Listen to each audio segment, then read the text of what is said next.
Okay. So I've got my drum. And my tambourine. Everything's fleeing all over the place. I lost stuff. Okay, alright, so you know what? It's the breakfast show. It's the breakfast show. It's the breakfast show. But we have lots of energy. It's the breakfast show. It's the breakfast show. My Halloween voice, man. No, actually, I like flung something around and now I can't find it. Oh, there it is. Found it. Okay, all right. Now we're back in business and it is the breakfast show. My name is Mares. And I'm Alyeen. And it's the breakfast show. It's Wednesday, October, 21st? Yep. Shh. Oh, man. I woke up at 4 o'clock this morning. I forgot to pay my electric bill yesterday. Uh-oh. So I gotta go run and pay the electric bill this morning. It happens. You wearing Halloween leggings? Yes. I didn't realize that until just now they had skulls on them. Yes, and I was like, short of me doing that, and that showed you how long that stayed up. Yeah, I've got skulls. These are my Halloween. It's my skulls, and it's like kind of like a play off of the fleur de lis, which you know is that insignia that they would put on the French people in French property, saying that they belong to the Kingdom of France. Right. So I guess in my past life I was French. belonged to the Kingdom of France. I don't know. Shush. They're just no. I saw them at Walmart. It was funny. It was like, you know, one of those COVID shopping days, and you got your mask on, and there's 2 pairs left, and there's another fluffy girl, and one of them is an extra small, and the other one is the fluffy girl size, and my hand got it first. I almost coughed him up. I could see a fight ensuing in Walmart over these leggings. That would be bad. No, I was like, take your time, honey. Walk slow. And I was sending her that telepathic message, so it happened. So I got the pants and she didn't. But no, they are my Halloween pants. Or when I feel like I'm a badass. It's got skulls on it, so, you know, you're like... I saw your post on Facebook that it was the picture of your face with what your description. I know! I was like, it's called OMG. And OMG so, face, that OMG game thing or game whatever thing, it is. yeah.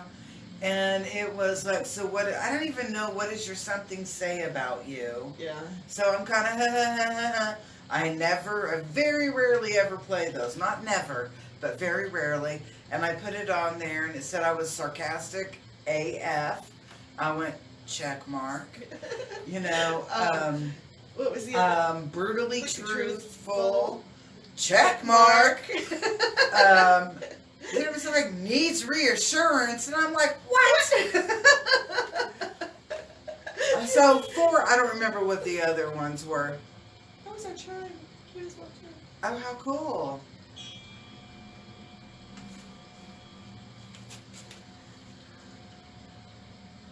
Ain't nobody there. Oh, she might have opened the door and closed the door. Okay. Because I'm like, oh my God, do-do-do-do-do-do-do. Alright, so we have this chime on our door because, you know, it's kind of like you don't want to be caught standing over there at the sink hitting on your vape pen and somebody walks in, right? Okay, you know, I'm going to keep my side truthful. She's keeping it real, and I'm sitting here going, I would be sarcastic about that comment and say you wouldn't be caught with picking your nose or something. Yeah, so, no, you know, no, and I'm talking whatever. about hitting my vape pen. I mean, you know, it's like, you know, yeah, you just don't want to get caught doing something or whatever, be caught surprised. So we get a chime for the door. It has like 150,000 different sounds we can put on it, which is kind of cool. Kind of cool. It's kind of cool. But unless you're in session and you're hearing while you're in session, and then we found some of them to be Microaggression. No, it's all good because that means that we can be multicultural and celebrate. From Chinese New Year to Cinco Cinco de de Mayo Mayo. to yeah, and I was just like, hey, you know which one we did not hear? The Jewish one. Dun dun dun dun dun dun dun. Oh, no, that one's not on there. That would have been great. But Fur Elise is on there. I know. Yeah, I like that. Was fun. So it was fun. And yeah, so we have the store chime. So my greatest fear is being the only one in the building and the door chime goes off. And nobody's walking through the door. Nobody's walking through the door. Or when the door opens, nobody's there. It is Halloween. I know.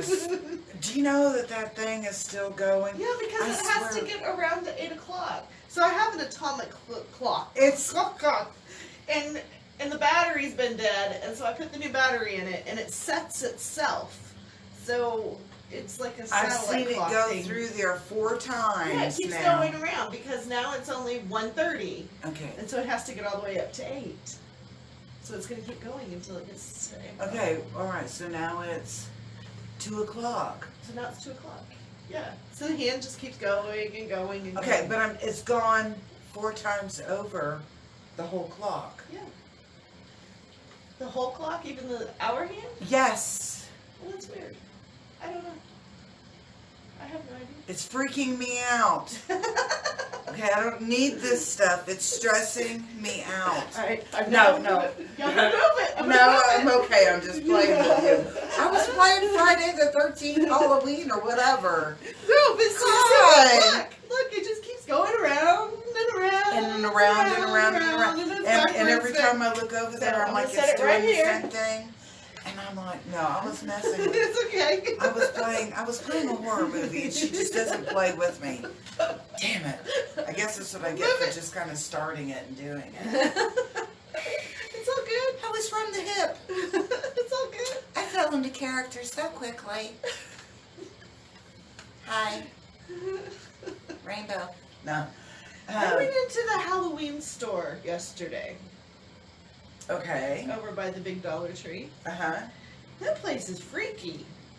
Who needs a haunted house? Go to the Halloween store. Oh, really? They got it set up pretty cool? Yeah, all kinds of like animated characters in the middle of the store. There's a girl in a nightgown and her eyes are all black, little girl, and she goes, "Be very quiet. My mother's sleeping. We don't want to wake her. She's been asleep for a very long time." So I guess it means mommy is like one of those things. I I got guess. goosebumps. It was It scared me. She scares me. Between this and the clock, shit, I think this girl's possessed, and so's that clock. And no, I'm next just thing you know- crazy. It's all good. God.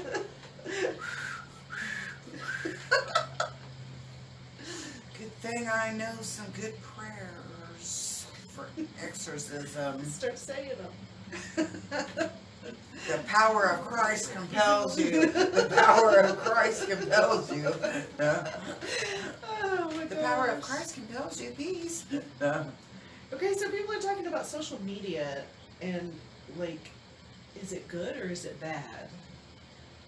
You know, they're like, is it weird that a person is not engaged in social media? Like they choose to not be a part of it. They don't have Facebook. They don't do any social media. I'm going to be really honest, and it says in my thing, I'm brutally honest. If it wasn't for the breakfast show, and it wasn't for my work, my Oklahoma Healing Connection and Expanded, I wouldn't be on social media. I'm kind of with you right now. I really am. And then we find that the government's gonna, I guess, sue Google. Oh, I didn't hear Which this. means that in turn they'll be suing Facebook, Twitter, Instagram, and all of this. I'll tell you what the problem I feel with social media is that people have a lot of audacity, myself included, because I've gone off on things, and I've had to like really work through that, to stop doing that and stop being, you know, and I'm gonna say probably at a couple of times I was probably almost bullyish, and that's not me in the flesh, and so I think that social media gives us a platform to be the inner bitch and inner ass that we really don't want to be. Right. That in the flesh, we're not those people. But you get behind the anonymous face or whatever icon or whatever on social media, and it's somebody that lives 3,000 miles away, and we think in our head, oh, we'll never see that person. Yeah. F them, you know, I'll never meet that person. Oh, but I might meet their cousin. Right. Or who You know, knows? or who knows? So What is that? The whole 5 degrees of separation. Is that 5 degrees of separation? So you never know. You just never know. Yeah. But you know, I started out with social media as a way to keep connected with my family because I live 1,000 miles away from my in-laws and my family and whatever, and so it was a good way to share photos and things like that. But I mean, since then I have a couple of siblings that never do social media ever. So I mean, that didn't help. Well, I probably, like I No. said, I don't. And I think that, you know, the whole negative aspect of, you know, we can get on there, we can be bitchy about stuff and things, and then we can turn it off and go about our business. And there's no consequences, there's no repercussions, there's no, you know, I'm gonna disagree with consequences and repercussions. They may not be off of that exact right. behavior It's not immediate. or exact thing that you did, but spiritually, morally, Right. yes, you Yes. do have a consequence or a repercussion. And I look at it like this because I've had a couple of incidents that were not very appropriate. I wasn't very nice, the other person wasn't very nice, we said a lot of really bad, hateful things. And I'll never see that person, and that person will never see me ever again. But what did happen, your car might break down. The karma's gonna kick your butt. For You know, sure, so. karma, that's it, maybe you have clients that don't call, don't show. Right. You know, those kind of things, those little things end up being that karmic consequence because you chose to be a jerk. Right. Or a wench or whatever, you know, you chose Yeah, to and be inappropriate. Right. I agree with you. I agree with you. This is true. I may not ever see that person, but my choices in words or beliefs or actions or vibration that I share to them, oh yeah, I eat that shish all day. Yeah. You know, because I am brutal. I am brutally truthful. She is brutally truthful. I attest to that. And I'm just, but and I'm going to say this though, when I feel like I've candy coated things, or I've tried to be really nice about it, like guys, sit down and let's do our homework, you know, as opposed to let's sit down and do our homework, blah blah blah, you know. I said sit down. You know? Yeah, I'm like, nobody, and I'll tell you, this is something, is I feel like if I candy coat it, nobody listens to me. Amen. I get you. I get you. And then, because I'm gonna tell you, that's exactly what happened a year ago. And that I got to that point that I realized that people weren't listening. Yeah. And the only time they ever listened to me when I was being brutally honest. And brutal can be an adjective. Brutally can be an adverb. Brutally is an adverb because it ends in ly. I know. I can be brutal. I can be brutally. You know. I can be brutally. This is true. Oh, so we got some good news yesterday. Oh, what's the good news? My husband got a job. He got a job. Where did he get a job? At So that means Brent will not be doing detoxes. No, he will. He'll probably just be doing it in the evenings or on the weekends. It is with a company called ACI, I believe, but it's just it's a temporary job. It's just a contract job. Well, you know, sometimes temporary jobs turn into long-term jobs. And it's not an engineering job, it's a drafting job.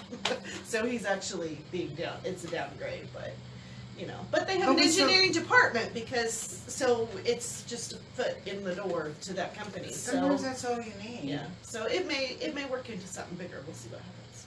Sometimes that's all you need is a foot in the door, and they'll let you get in the door. Yeah, but what's interesting about that is that yesterday we had, well, what was yesterday? Yesterday was Tuesday, so Monday night, it started Monday night. We started saying, well, we're just going to have to, like, we don't want to move from Oklahoma City, of course, because I have this and you and all the stuff we're doing, and all of our grandkids are here and all of our children are here. So we've been trying to find him something just so that we could stay here. But we finally threw our hands up in the air because we're not finding anything. I mean, there's nothing nobody's hiring, or at least nobody's hiring him.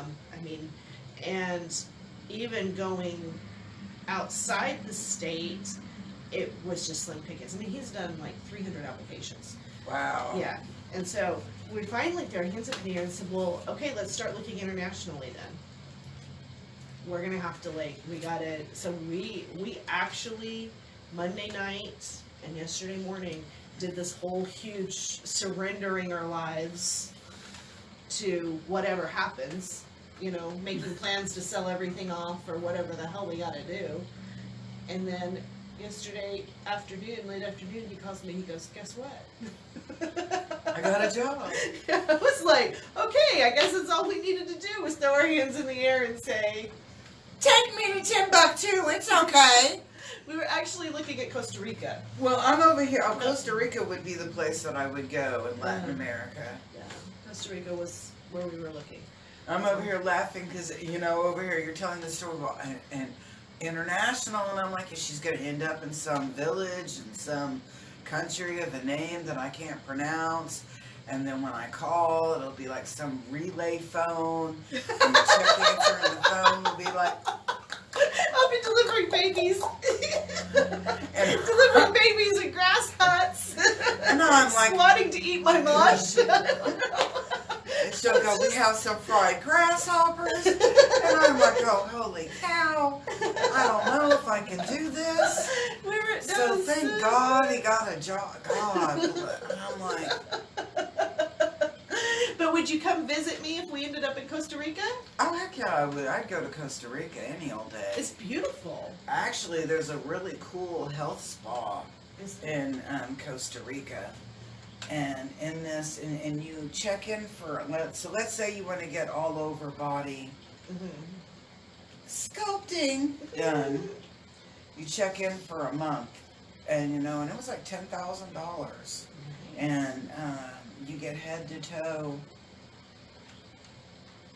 body plastic surgery, you know, whatever you want done. And then, but your hospital room is essentially a cabana thing on the beach. Yeah. And part of your therapy is you get, oh my gosh, I just dread it when the massage therapist comes to give me my daily massage. Right? I just dread it. I watched It's like physical therapy. What the hell? Okay, there goes the chime again. I rebuke you in the name of Jesus. I rebuke you in the name of Jesus. We're like freaking out now. I rebuke you in the name of Jesus. Is the door shut all the way? Maybe the door's not shut all the way. Go check that. Because maybe if somebody's coming in and out, there's air pressure. This is weird. Halloween is here.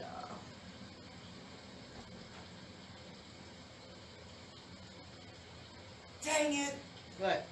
You're so realistic. I'm sorry. I'd rather have my thing and me be rebuking something down the hallway. God bless it. It is Halloween. And she's not letting me enjoy it. I'm sorry. So she takes away she won't even let me look at the clock. Okay, so It's I rebuked it. How many times did I rebuke it? So now it's set right. So now it's set right. So no, I was gonna say I watched a special one time about, and I think this was in Mexico, people going down for bariatric surgery in Mexico because it's way cheaper to have it done down there, and it's like a Club Med, like a spa type thing, and so you go down there for 3 weeks or something, I guess, and it's like $10,000, and they do the surgery. You get the surgery pretty early on in your stay.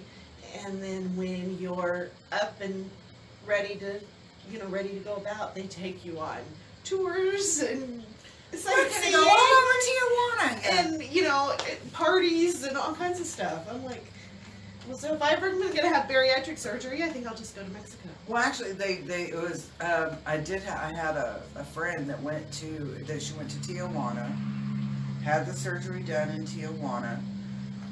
But you stay over in California. You stay on the California side at a very nice hotel.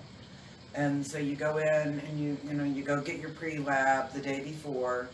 Then you go and have your surgery and they do your post-op, and then you go back to the hotel. And then they come to you at the hotel and do your post-op visit. Okay. And then you're discharged. But they were doing this in India. They call them medical vacations, and so let's say you had to have bypass surgery, and here in the U.S., let's say that you're out of pocket on that bypass surgery might be $100,000, some ungodly amount of money. Well, for $50,000, you can go to India and have your bypass surgery done, and then while you're recuperating, your significant other, your spouse or whatever, is out there doing tours of the city and all of that, and it turns into a medical vacation. But like your room is like set up very nice and swank. It doesn't really look like a hospital room, right? Blah blah. I was like, yeah, staycations became a big deal. Yeah, that would be. I don't know. I guess if I was having bypass surgery, I wouldn't want my husband out having fun while I was recuperating. That doesn't seem fair. Yeah, he's like going to all those like Bollywood dances and stuff like that. Yeah. No, that would be uncool. Oh, speaking of which, that just made me think of something. There was a meme that was going around. So we're going back to social media. Oh yeah. Everything comes full circle, right? And it was a picture of all these men shirtless, wearing tight pants, big old bellies, overweight, and it says, the Chippendales have come out of quarantine and are ready to perform. Oh God, Chippendales. I was like, oh my gosh.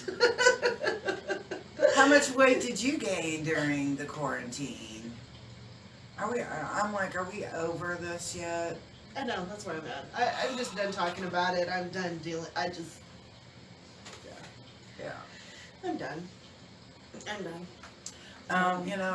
kind of like the Hunter Biden thing. And it goes back to if Anthony Weiner, I don't know why I laugh every time I say his name. Anthony Weiner, who had all the Weiner pics. Okay, the Weiner pictures. Oscar Mayer. And, went to prison over Wiener stuff, and minors, and all of that, and we really haven't done anything about what was allegedly on there, and meaning we, the Department of Justice. And now we got this about Hunter Biden, and I guess for the first several days, social media like Twitter and Facebook were censoring and were suspending people for posting. And I think they suspended the New York Post on Twitter for posting the truth. And I was like, I think... Somebody put an angry face up there. That's all right. Okay. What do you want me to do about an angry face? I'm sorry that you have an angry face today. I have a happy one. But, it's like, what are they going to really do about Hunter Biden? Yeah. What are they really going to do? This stuff's been going on, for a long time. Yeah. We've been laughing, joking, whatever, talking about it since 2015, 2016, probably about 2016. Unfortunately, he was the kid that wasn't the favorite. We can all, it's pretty obvious here. The pictures that have been released, I'm like really sad. And I'm like wondering who the hell took those pictures? Who are you? Who are you? That you know that this dude was in self-destruction mode and doing a lot of self-destructive crap, and those pictures and etc. I mean, the picture of him in bed with a crack pipe. I don't think I've ever seen him, but yeah, that's... I don't think I haven't seen him on Facebook. I've seen him on Twitter. Okay. And they show him over and over and over again. I get the message. I don't need to see the pictures. Just like I don't need to see frazzled. I don't need to see any of these, but I need some closure for the people that were affected by it. Right. I feel like that some of the stuff like that pops up, it's just kind of reminds me of the spoiled, rotten little kid that's going, look what Tommy did. It's just, guys, let it rest. Just let it rest. And I don't know. And I think social media in general gets a lot of that. Well, I guess, I was reading that, I guess the FBI received this laptop back in November, December of 2019, and I'm like, and so it's October of 2020, and we're just now finding out about it, and to our knowledge, they haven't been doing anything about it. And then I guess somebody releases a statement saying they didn't want this to affect the election, and I'm like, that's funny. Here's the problem, is you have two candidates, and you have Joe Biden, and I'm still wondering, is that the best you all have from the DNC? Is Joe Biden? Really? Because, I was going to say Professor Obama. President Obama didn't even, was so hesitant to even back him. So I'm kind of like, so who set Joe Biden up and to even put him out there like that, knowing that Hunter had such great indiscretions, that Joe's got some problems going on, and then I'm like, and here we are, the American public, going, did I just see that right? What in the hell is going on? Marge, did I see that right? Yeah, it is true. And so I'm sitting here and they're like, President Trump is a laughing stock over the entire international community. And I was like, no, President Trump is not. We, the American people, for allowing this to happen and continue, are the laughing stock. Yeah. We've essentially allowed people that we've elected to represent us manipulate everything that's going on around at the cost of the American people. So, yep. And I think it's the whole stars in the eye. I feel like that as a society on a whole, the American people have become a preteen. Oh, I love that. It's the whole stars that, because you look at an 11, 12, 13-year-olds, I'm going to be a superstar, and you get promised, and, preteens are naive enough to go, Mom, guess what? A talent scout saw me today. Said I was the prettiest girl. Or I'm the best football player, or whatever, yeah. So I think we've all become kind of like that whole preteen, junior high kid thing, That's how we act that's how people are acting on Facebook, the whole and then the stars in the eyes, guess what, they just promised me. Speaking of football and stars in the eye, what do you think about Troy Aikman? I didn't hear anything. Ooh. Do tell me. Do tell. Do tell. I'm not a big football fan, and I'm... Okay. Troy Aikman, I guess. Your phone just did something really weird. What'd it do? It like went white and then came back. Ooh, I'm probably not supposed to talk about it, but I'm going to anyway. I didn't see any other flashes, so we're all right. Troy Aikman went to OU, and he's been a big cheese. I think he even has like some unit, some area over at Children's Hospital is named after him. It's and not everything. at Children's Hospital. It is at St. Anthony's. It is called the End Zone. It is in the behavioral building, the behavioral sciences building. They had it over at Children's too, Oh, a long time ago. Okay. But And it's done on like a football field with giant pictures of him on the wall in the hallway, but it's the recreational area for the children that are mentally ill. okay, because it was the recreational area over there. Yeah. All right, so so Troy Aikman, well, they caught him on a hot mic. I guess he's now like one of the moderators or whatever at football games or whatever. The announcers. The announcers, and he and the other guy started making really pretty crappy comments about the military flyovers during COVID. And so, Oops. yeah, and he's obviously a big Biden-Harris, woo woo, kind of guy. And so I was like, I hated Troy. I didn't hate him. I was like, he didn't impress me back then. Wow. And he didn't impress me now. Wow. I went to OU for a semester, and I was very open, intuitive.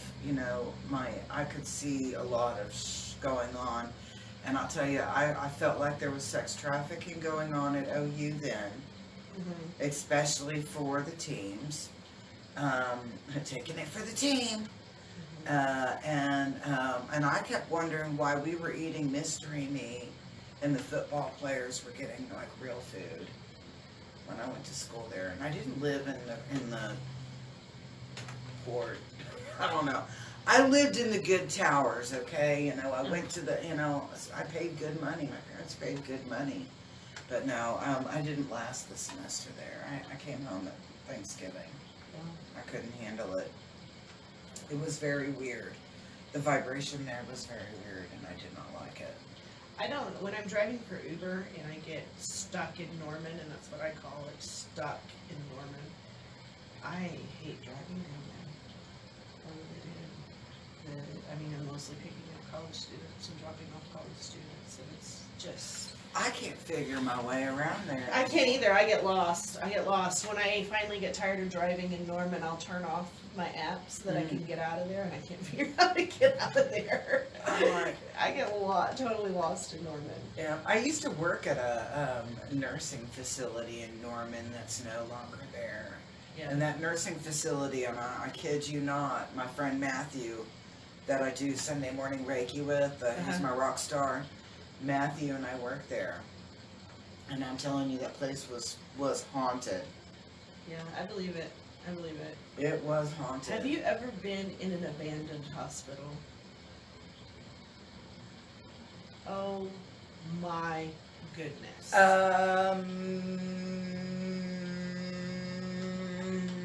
Legally?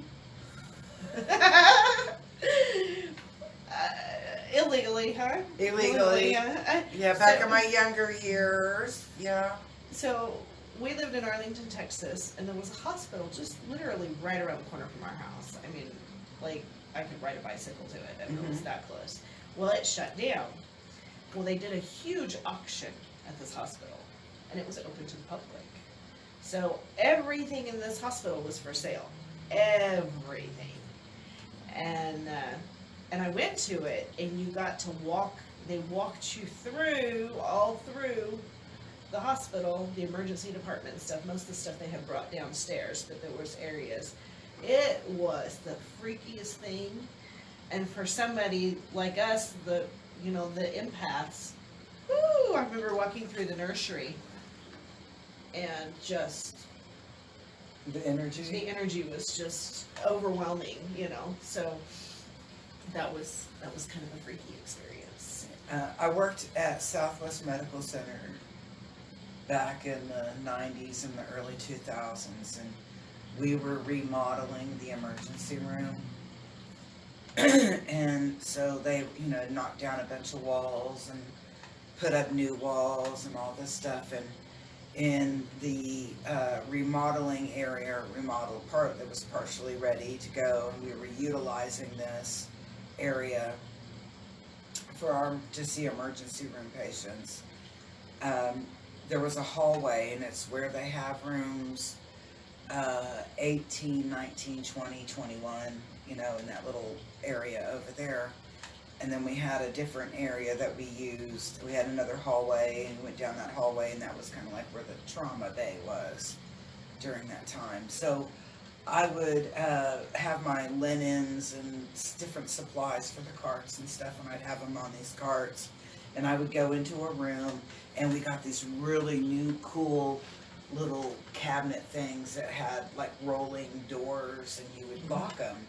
So, and Joint Commission and the health department and everybody says that you had to keep them locked. So I would go in and I would fill the cart and I would lock it. And I'd go out and I'd go and, get supplies and come in and, unlock it and fill it up and lock it back up.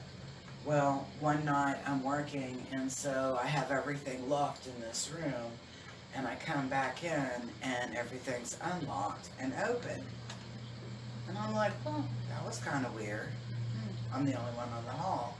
So I go through and I lock it up and put it up and, close the door behind me and go to the next room. So I open the door and I go in and I'm putting stuff up in the carts, and the door closes behind me. I'm the only one on the hallway. I'm like, well, that was kind of weird. So I go over and I open the door and I come back and the carts are open after I had closed them. So this one evening, or it's like it's like 2 o'clock, 3 o'clock in the morning, whatever energy it was over there opening, closing the cabinets and the doors. And so finally I just stood there and I'm like, hey, just let me know what you need. I'll take care of it, whatever. Stop messing with my cabinets. And it wouldn't have bothered me so much on it, but I was locking those son of a guns. Yeah. I would take it, put my key in there and lock it, and it was sure enough locked. And then I'd walk out of the room to go and get something, and I'd come back in, and they were open. That's my Halloween story of the day. There you go. Did you ever figure out what he needed? No. Oh, actually, I got a second story Okay. to tell, and this is over at the same hospital, 10th floor. One night we were rocking and a-rolling in the emergency room, and I'm telling you, the hospital was almost full. The only beds available were on the 10th floor. They were short-staffed. Everybody else is booked to the max. And we're just getting one patient after another coming into the ER that needs to get admitted.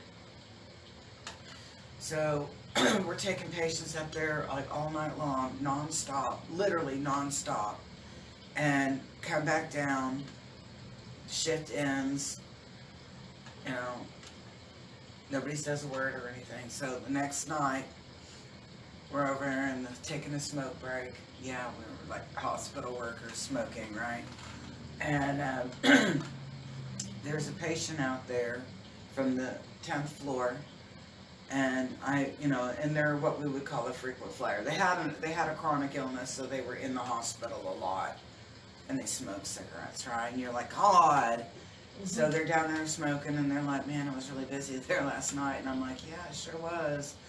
Yeah, I saw you guys were admitting a lot of patients, because I guess this person was real close to the desk, and would hear, the new admits coming in. So I was like, yeah. So they hadn't made comment about it being really busy. So a little while later, I'm out there for another smoke break, right? This staff member from that 10th floor comes down and says, the weirdest thing happened. And I'm like, what? And they said, y'all kicked our butt last night. And I'm like I did that personally, whatever. And then So they were talking and they said, you know, you really, you know, it was like really swamped, busy. I didn't get to start doing my vital signs, my 3 o'clock vital signs, until 6:30 in the morning. And when I was going in to do vital signs, they were all telling me that there was a nurse that came in and did vital signs for me, Oh, wow. and told them everything was fine. The funny thing is we don't have a nurse that looks like that. And they said it was an elder woman, you know, an elder woman like in her 60s. And she was wearing the white nursing uniform and had the white cap on. Oh, wow. And was going in and doing the you know, I call it, you know, the fluff and tough, you know, fluff and duck, and taking their vital signs and stuff, and would say, oh, everything's just fine. Go ahead and go on back to sleep or whatever. Oh, wow. And I was like, that is so cool. That is cool. That is cool. But yeah, I was like, when I worked at Southwest, there was a lot of energy there. There was a lot of energy, and there's a lot of energy in hospitals. And when I worked at Midwest Regional, I worked up on the 4th floor in 4C, which was like a cardiac and a med-surg overflow. And we had these elevators that were at the end of the hall, and when we had codes, you know, when we had to call a code blue in the hospital, about 30 minutes or so before somebody's patient would crash, the doors would start opening and closing on their own. Oh, wow. Now, people would talk about the little girl that they would see at the end of the hallway over by the elevators. I never saw the little girl, but the doors opening and closing. I mean, and it wasn't like open and close. It would be like boom, boom, boom, boom, boom. Oh, wow. And you'd go, oh. And then once we figured out, I started looking at the door did this, and somebody's coding wasn't always on my floor. You know, I would, you know, so if I saw the doors doing that, I would kind of look around and I would tell people, y'all need to go in and make sure, because I was the charge nurse, make sure you're doing rounds on your patients. Yeah. Be looking at them, and I'd be watching the monitor where we had all the, you know, the cardiac stuff, the telemetry. So I'd be watching telemetry, watching the hallway to see if the elevator was doing that. That's wild. And so I'm like, hospitals do carry a really bizarre energy. And it was a children's facility that I was like, had gone into illegally. Okay. An abandoned children's facility. And yes, it has a lot of energy. I almost blinked out. I was like, dang, that was like back in, God, you know, like 81, 82, something like that. But yeah. Wow. Yeah, that's the only hospital I've ever been in that was abandoned and empty, and it was just like, I wanted to go back. I was like, I wonder if I could go in there. But I'm a good girl and I never do anything. I was always afraid of getting caught. I'm like, no, I can't do that. I don't want to get in trouble. Shoot, now they got cameras everywhere. Hell, it's not even any fun to go in there and snoop. Yeah. No, there's a mental health sanatorium that was also a TB sanatorium out like in Arkansas or something, you know, that they have that's very haunted. You know that very haunted. Down in Norman, there's what's over there? There's a behavioral facility. Griffin. Is that it? It's or is still that open? No, there's one over in Norman that's empty. That is weird. You drive by and you're like, oh. All right. It's odd. Okay, But where is it? There's a Veterans Affairs building. I don't remember the names of the streets. And there's a Walmart across the street. Does anybody it's know? On the corner of Main and something else. Classen, maybe? Yeah. And there's a whole bunch of buildings over there. Old buildings. And if you go in the driveway and it has its own little road system amongst those buildings. And if you drive back through there, there's a behavioral facility back there, and I don't remember what the name of it is. It Because might be Griffin Memorial is still open. Griffin, isn't it? Griffin, the mental health hospital? This is an old, I mean, this hospital was probably built in the early 1900s. No, I'm telling you, this hospital was built in the Okay. early 1900s, but it's still open. There's a church next door to it, an old, like cathedral-looking church. This one's not open. I promise it's not open, because I used to take the kids over there. Bethesda's over there, the sexual trauma center for kids, and I drive by it and try to like, what the heck is this about? Well, because I mean, there's a lot of cool stories about Griffin Memorial. They talk about that they have like an underground city or underground tunnels, which I think they do have tunnels that go from like some facilities to others and Right. stuff, but they talk about, you know, nefarious things in the tunnels. And Well, this is one of those that I saw an indie movie at a what do they call those? Anyway, I went to a movie thing, and Film Fest. Film Fest. There we go.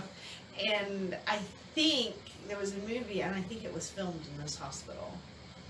I think they I got think- permission to film in it. I think they And so- probably did some like nefarious things.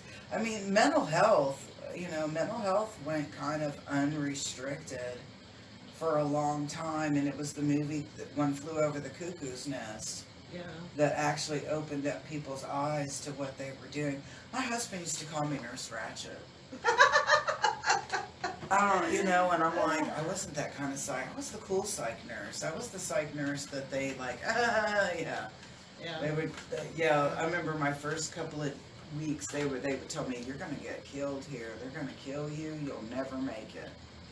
You'll never make it here." Yeah. Because I don't know. I was doing a lot of Reiki, a lot of Reiki, Yeah. and I saw a lot of good things happen through there. But you know, mental health. For years, they did not. They was unrestricted on what they would do, from electric shock therapy to frontal lobotomies to medication. The electric shock therapy, if you've ever seen that, you Google that. That's freaky. When you start Googling the things that they did, you're like, Things that they do, barbaric. they still do it. They still Well, I do know they electric do shock therapy. But the barbaric, very, very barbaric setups that they used to do it. Because now they sedate them when they did electric shock therapy and stuff. Oh like yeah, that. yeah. I think they gave you a bite block. They tied you down. They put a bite block in your mouth, and they would shock you. Yeah. And so yeah, I think now they do it. Yeah, you are right. They do. I think they But I still do. still, I don't know. I have a friend whose husband had that done about 10 or 15 years ago. I had a couple of patients when I worked in long-term nursing. I had a couple of patients that had electric shock therapy done. One of them said, one of them said she didn't feel any different, but I just noticed that she had a super flat affect all the time. Right. And she'd go, "No, like I'm in a good mood." Yeah. Okay. Right. You know, didn't look like it. I never smiled. You know, I didn't. You know, she stopped smiling, and she'd go, "No, I'm in a good mood." And I'm like, okay, she doesn't look like she's in a good mood, Yeah. but I'll just go with that flow. you Right? know? If she says so, we'll just deal with that. And then I had great concern when I finally realized that in pediatrics, that medications or pharmaceuticals are all completely experimental. Yeah. So we were experimenting on children. Yep. It's kind of scary. And you know, Haldol does not have a cap on it. Really? Yep. You can get Haldol all day long, PRN. As long as you give them some cogentin with it, but yeah. Wow. So if they were doing Haldol as a chemical restraint, you know, or to bring them down, you know, whatever, on there, and you're just, yeah. I had to get out of that. I didn't agree. I didn't agree Yeah. with some of the techniques, and I didn't agree with some of the stuff that was going on. I think I just find it very disturbing, actually, I guess is a good word, that we don't, I don't know, what's the word I'm looking for? I guess respect, you know, it's like, just medicate him, just medicate him, just medicate him, just medicate him, just medicate him, you know, it's like, why not teach him how to channel that difference, you know, how to use it, how can you use it for good? How can you build it, you know, build on it? And I had a therapist tell me the other day, she goes, you know, reactive attachment disorder, if they can get through the childhood and get to be productive adults, they make the greatest surgeons. Because they don't connect Oh yeah. emotionally. So they make excellent surgeons. They make really, she says, and they'll make like really good doctors, even like, she goes, especially like psychologists or psychiatrists, because they don't connect emotionally. So they don't suck up. Yeah. But I'm gonna say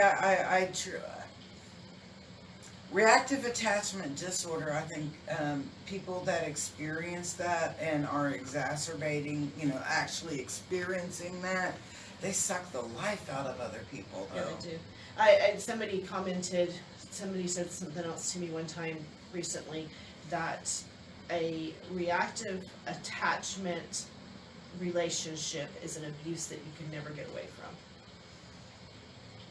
Wow. And I'm like, wow, that's heavy, that's deep. I mean, why, you know, and I'm like, yeah, you're probably not wrong. I've known several people that have adopted reactive attachment children, and they say, yeah, it was rough. It was rough. I have one friend who has, most of the kids are out of the house now. She still has to care for a lot of them because they all have disabilities. She had eight kids total, I think. 2 were biological, the rest were adopted, and all the rest were reactive attachment, fetal alcohol, I mean, you know, bad shape stuff. Mm-hmm. And she goes, we're just getting to the point now that we're starting to heal. And I've known this family for over 25 years. Wow. Yeah. She goes, we're just getting to the point where we're starting to heal emotionally. Their marriage survived. She goes, we're just getting our marriage back on track. You know, it is. It's very difficult, and when you have children, that, you know, and I guess is. I'm trying to think what's a nice way to say this.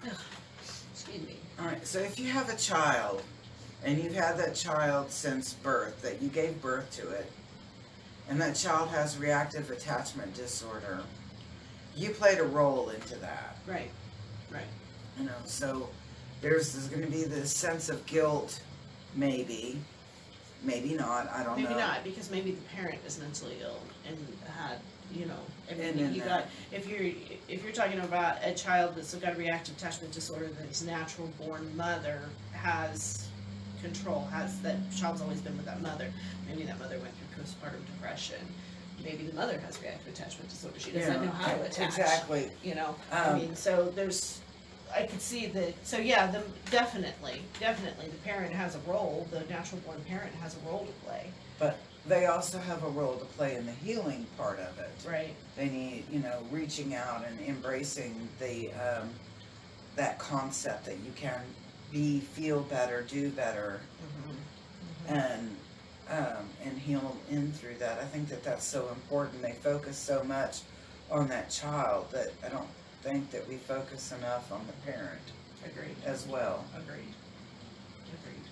That, you know, the whole family and as a whole needs to receive some of that healing. Because, you know, it's weird when you think about reactive attachment disorder. Most people, when they think about their kids, you know, they want this loving, synergistic, reciprocal relationship that they show and give love to their child, and that their child shows and gives love back. And when that doesn't happen, that's really, can be disheartening to a parent. And then when you go and you're adopting and fostering, you got to realize on that one is that it's not me, it's right. not me personally, right, that they can't attach to, right. or they're having difficulties with. Yep, and that's the hard part. And I'm like, play tons of classical music for your kids. Yeah. When they're in the womb, play classical music. When they're newborns, play classical music. Play classical Baby music. Beethoven was my favorite DVDs when my babies were really little. I don't like a silent house anyway. So when I have little babies, Baby Beethoven was a huge thing. Do you remember Baby Beethoven? No? Oh, it was they were the coolest DVDs because it was classical music. But on the TV screen, it was just puppets and toys and stuff, and the toys were syncopated to the music. So it was just cool, brightly colored baby toys and. I know my mom did jamboree for my daughter. Puppets dancing and stuff like that, and so I would just turn it on in the background because it was music, and especially if I had teeny tiny babies, because if my toddler's running around, they would be playing and doing their thing, and every so often they'd be like, TV. No, my kids grew up to Celia Cruz and Manon and Spanish music and cool. Watching Univision. So music is important to the brain. Period. It does. Period. And it doesn't matter what kind of music it is. Now, okay, I'm going to back up there. Yeah, it does matter. It does matter. It does matter because there are some pretty nasty. There's the beat and the what am I looking for? The whole rhythm of the music, which rhythm and beat is the same thing, but sometimes is not good. So so you have to be careful because obviously the tones, the hertz. Yeah, okay. So we have to be careful and not play acid rock for your baby, but so kids would go, my kids would only sleep through acid rock, and I'm like, I don't know how that happened. Okay. I can't, but no. But intentionally, if you're healing and you're playing music intentionally, specifically for healing, then your best bet is classical music. Oh yeah, 414 hertz, if you can still find it. But yeah, and then they changed to 432s, 528s.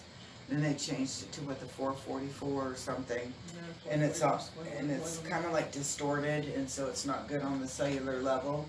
But classical music, actually, on infants, the classical music encourages the neurons from the brain stem to push up into the frontal lobe, and that's where they develop their abilities for connecting in with other people. So it's like reactive attachment disorder kids, their neurons are real heavy. And more prolific, or whatever, they're just like gobbed up together back here in the brain stem. So they're looking at eat, sleep, urinate, defecate, copulate. They're looking at those basics. They're not looking at making relationships or having we hear, I can take care of myself, I don't need an adult. A lot. Oh yeah, from the kids, I mean, they're very superficial in their relationships. Yeah. Very superficial. So it's very interesting I think personally that psych nurses and therapists are a special breed of people. That can be a good comment, that can be a bad comment. It can go both ways, and I'm telling you.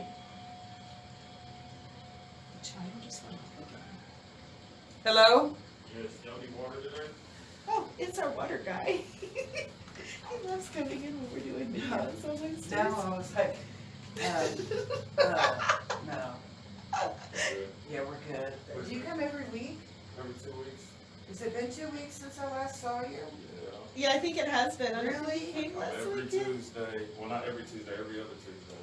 Okay, today's Wednesday, but you Or said Wednesday, sorry. Wednesday. Okay, every other Wednesday. Yeah, Wednesday. Okay, I will have my shit together for you next time. Oh, you're good, no worries. Next time we're gonna make you come on the video with us. Uh-oh. Oh. I'm gonna get a lot of followers.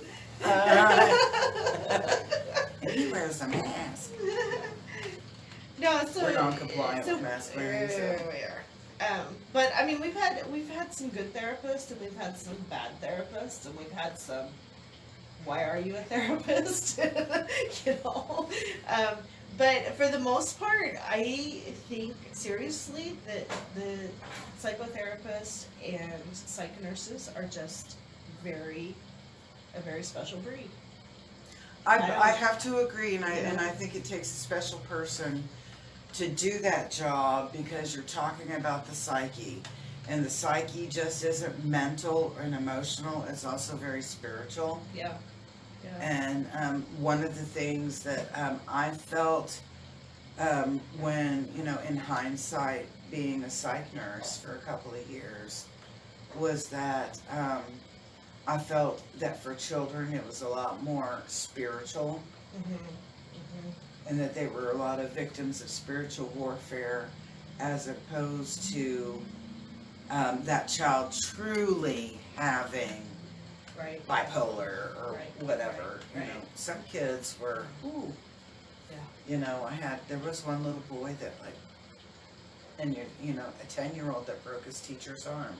Wow. That was a patient. And you think about the various cases, I mean, it opened up my eyes. It Yeah. opened up my eyes, and I really believe that they were victims of many of them are victims of spiritual warfare. Right. Oh, hell, we've been doing this more than I an know, hour. we're like going and going and going, so. I know. Yeah. The water guy took me off. Just a little off guard. Took me off guard. And I was like, because I'm like, where's my checkbook? I need to pay my bill there. And so I'm like, where's my checkbook? And then I realized, oh, it's at my house. Oops. Yeah, so I gotta go pay bills. So Yeah, and I have a full day ahead of me, so. tomorrow, We start the book swap tomorrow. Yay! So hopefully that you're getting your books. I saw that somebody had commented on the event that they work 9 to 5 and we're done by then. And we'll be here Saturday. So if you work a Monday through Friday job, come Saturday morning. yeah, we'll be here We'll be Saturday. here Saturday. If it's nice outside, because it's supposed to be in the 80s tomorrow, can we do it outside? Yeah. Okay.